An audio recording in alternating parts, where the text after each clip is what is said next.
Agora vamos falar sobre o Bitcoin, começando com o gráfico diário que vocês já conhecem aqui do canal, porque aconteceu uma coisa estranha, né? A gente falava sobre o Golden Cross, sobre um cruzamento super positivo, que no caso era a média móvel de 50 dias, a linha verde cruzando para cima da média móvel de 200 dias, que é a linha vermelha, só que o preço desabou. E não é a primeira vez. A última vez que a gente viu esse cruzamento foi aqui atrás, ó, em fevereiro de 2020, e na sequência o que aconteceu? O preço desabou. Qual foi o evento que levou a esse desabamento aqui? Foi a pandemia. Então foi o início da pandemia, todos os mercados desabaram, o Bitcoin também. E logo após a Golden Cross. A mesma Golden Cross que aconteceu agora, né? Como vou dar zoom aqui para vocês, ó, aconteceu exatamente aqui, ó, no dia 14 de setembro, e a gente falou, o preço vai subir. Ele até subiu, mas logo na sequência desabou, como aconteceu lá no início da pandemia. Mas se no curto prazo o impacto parece ser muito negativo, o que vimos na sequência, lá em 2020, né, depois dessa queda, foi essa subida de preço incrível, trazendo o Bitcoin da faixa dos 3 mil dólares até a sua alta histórica em 65 mil dólares. Então, quer dizer, esse impacto negativo foi somente no curto prazo. Depois, as notícias acalmaram e o preço seguiu o seu padrão normal de subida. Será que vai acontecer o mesmo agora? Vamos tentar analisar o que está acontecendo também agora globalmente com relação a essas notícias negativas como Evergrande, né, que eu coloquei aqui como o grande impacto, ou seja, a bolha chinesa podendo explodir e levando todos os mercados para o fundo. A primeira notícia que saiu é essa da China mantendo a injeção de capital para tentar salvar a Evergrande. A Evergrande, a segunda maior gigante imobiliária chinesa, continua destinada ao calote de centenas de bilhões de dólares em dívidas. Como resultado, o Banco Central da China injetou outros 18,6 bilhões de dólares no sistema bancário.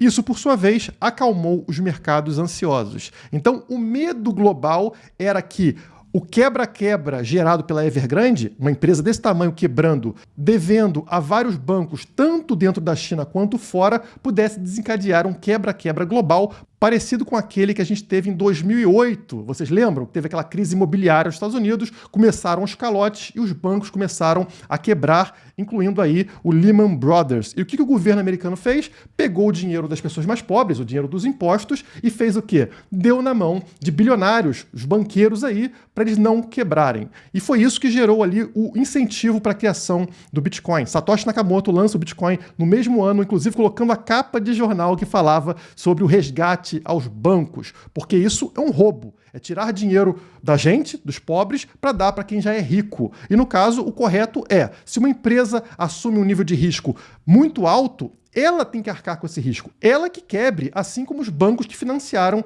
essa empresa. As pessoas mais pobres não têm nada a ver com isso. O dinheiro que elas deram para o Estado, em teoria, seria para quê? A educação, saúde, sei lá o quê. E, obviamente, não é isso que o Estado faz. O Estado pega esse dinheiro e dá para o mais rico. A transferência de renda de pobre para rico, como de costume. E a mesma coisa está acontecendo aqui agora na China. A China salvando empresas bilionárias, salvando, no caso, a Evergrande com o dinheiro dos mais pobres. E qual é a única forma de você escapar desse roubo? Tendo Bitcoin. Então, esse tipo de notícia aqui aumenta o valor do Bitcoin. O Bitcoin se torna mais importante num cenário onde as pessoas estão sendo roubadas para salvar bilionários. Pode ser algo difícil de notar no curto prazo, mas no longo prazo não tem jeito. É uma questão de fundamentos. O Bitcoin está mais forte cada vez que isso aqui acontece. A outra grande notícia do dia foi com relação ao Banco Central dos Estados Unidos, o Fed, que manteve as taxas de juros entre 0, ou seja, não tem taxa nenhuma, e 0,25%. E diz que o tapering está próximo. O que seria isso? Tapering seria fechar a torneirinha, né? Parar de ficar injetando dinheiro de graça no mercado aí para tentar salvar a economia. Está sempre próximo, mas nunca chega. Essa que é a verdade. Eles sempre falam que não, 2023, 2022, está próximo, mas não chega. Por quê? Porque o Estado sabe que se fechar a torneirinha, se parar de jogar dinheiro no mercado, o mercado de ações vai desabar, tudo vai colapsar como seria natural. É um mercado que está subindo de forma artificial devido a esse tipo de coisa. Dinheiro de graça, juro zero. O Estado força a entrada de dinheiro para manter os mercados saudáveis. Mas na hora que desligar, na hora que fechar a torneirinha, tudo entra em colapso. Ou mantém a torneirinha aberta, e aí quem está pagando por isso, novamente, são os mais pobres. Aqueles que sofrem mais com a inflação. Essa é mais uma notícia positiva, primeiro porque dá uma tranquilizada no mercado. Se vai continuar a inflação bombando, né, o juro zero aqui, muito dinheiro fácil no mercado, parte desse dinheiro vai entrar em ações, vai entrar em Bitcoin, e a tendência, portanto, é que os ativos continuem subindo. Já na parte fundamentalista, melhor ainda. Como eu falei para vocês, a única forma de você se salvar disso daqui é tendo Bitcoin, porque o Bitcoin é uma moeda deflacionária. Ao contrário do dólar, que é inflacionário, ou seja, perde valor com a passagem do tempo, o Bitcoin tende a ganhar valor com a passagem do tempo, porque vai ficando mais e mais escasso. Então, se o governo continua imprimindo, continua estragando o dólar, matando o dólar, isso também favorece o Bitcoin no longo prazo. E acalmar os ânimos do mercado pode ser uma coisa interessante, já que esse gráfico, né, de medo e ganância estava num ponto bem baixo, como vocês podem notar aqui, né? Ele mede se as pessoas estão com muita ganância, que seria aqui próximo do 100, ou com muito medo, que seria próximo do 0. E antes dessas notícias, esse gráfico estava aqui na posição 22, mais ou menos, né? Então estávamos muito mais próximos de medo extremo do que de ganância extrema. O mercado estava apavorado. Esse gráfico mede isso aqui para o mercado de criptomoedas. E olhem que correlação interessante. Vocês estão vendo aqui, em julho, o que aconteceu? Muito medo. O medo ficou entre 20 e 10 aqui no ponto mais baixo, né? O mercado estava apavorado. Tenha ganância quando os outros estão com medo, já dizia um grande investidor que vocês conhecem, né?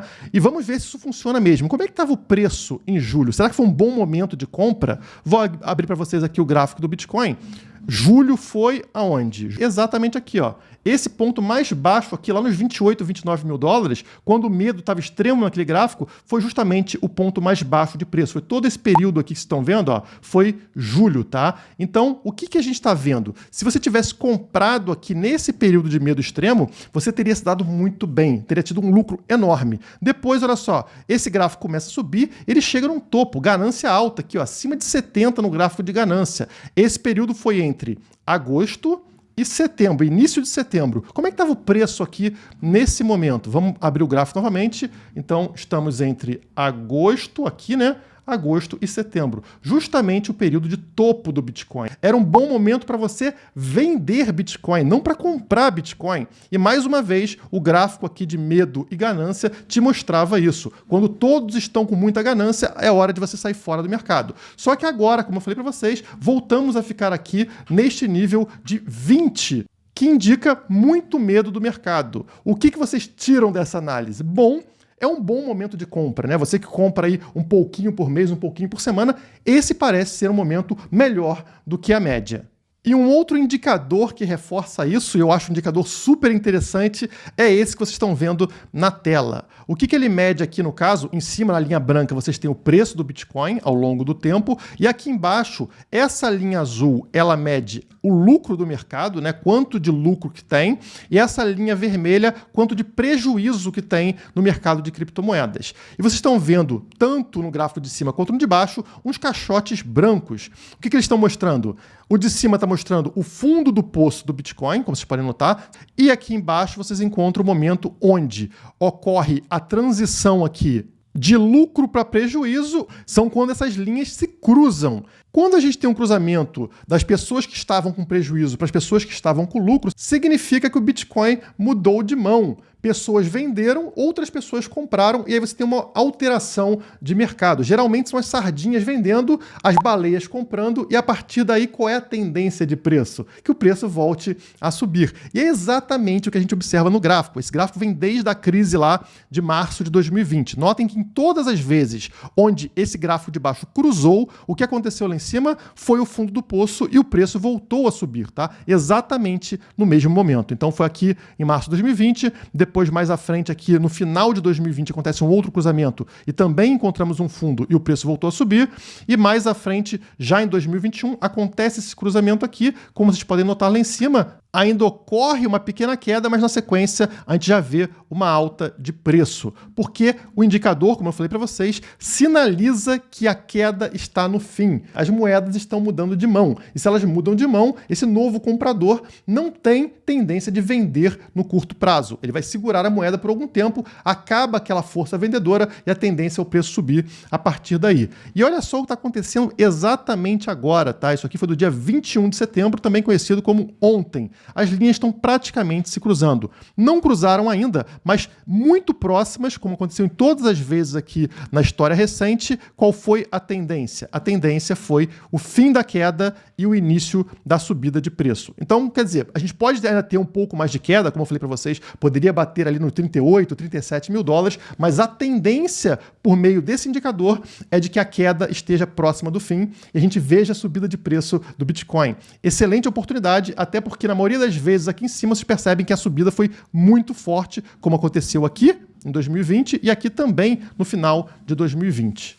Outra coisa que vem sendo reforçada no gráfico é a similaridade com o ciclo de 2013. Como vem trazendo para vocês, está muito parecido e continua parecido. Tá aqui, ó, 2013 eu marquei 2 círculos amarelos e aqui em 2021 2 círculos amarelos. São os momentos onde o preço foi para baixo do EMA 21 do gráfico semanal. Vou dar um zoom aqui para vocês nesse momento atual. Percebam que a gente teve essa queda para baixo do EMA 21 na semana 17 de maio, né? O preço ficou um tempo abaixo, depois voltou para cima do EMA 21 e agora ele foi para baixo mais uma vez. Mas notem aqui, ó, nessa vela dessa semana, né? Ele foi lá embaixo, bateu nos 40 mil dólares, voltou e nesse momento volta a estar acima da linha branca, volta a estar acima do EMA 21, que está em, deixa eu verificar aqui para vocês para não falar besteira, está em 43.531, exatamente onde o preço está nesse momento. E se a gente voltar aqui, lá para 2013, como é que estava, como é que foi, né? O que aconteceu aqui?